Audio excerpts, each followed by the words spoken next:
جو اس وقت تحریک چلا رہے ہیں، ان سب کو ہم اکٹھا کر رہے ہیں۔ انشاءاللہ آئندہ 2 ہفتوں میں جو نا ہم ایک بڑا گرینڈ الائنس بنائیں گے۔ نمبر 2، جو ہمارا جلسہ ہے، ایک تو جو مریم صاحب نے کہا کہ اس کا بنیادی مقصد جو عمران خان کو ناجائز طور پر گرفتار کیا گیا، جو کہ ایک سابق وزیر اعظم ہے جس نے ورلڈ کپ جیتا، جو پاکستان کی ایک بہت بڑی پرسنالٹی، شخصیت ہے پوری دنیا میں جاننے والا۔ تو اس کے حوالے سے ہم نے فیصلہ کیا ہے کہ عمران خان اور جو ہمارے سینئر لیڈرشپ ہے، شاہ محمود قریشی صاحب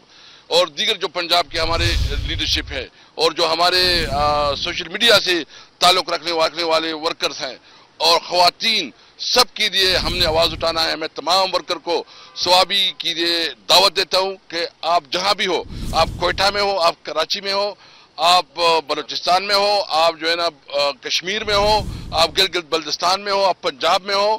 آپ خیبر پختونخوا کی جس علاقے سے تعلق رکھتے ہوں، تو آپ سب کو پہنچنا ہے، سندھ کے لوگوں کو سب کو ہم دعوت دیتے ہیں تاکہ ہم بتائیں کہ یہ ملک قانون اور آئین کے مطابق چلے گا۔ یہ ملک جو ہے نا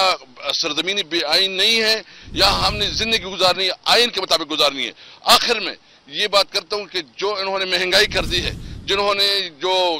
سب سے زیادہ جو بجلی کی قیمتوں میں اضافہ کیا ہے، کسی طور پر منظور نہیں ہے۔ جو جماعت اسلامی نے اس حوالے سے اپنا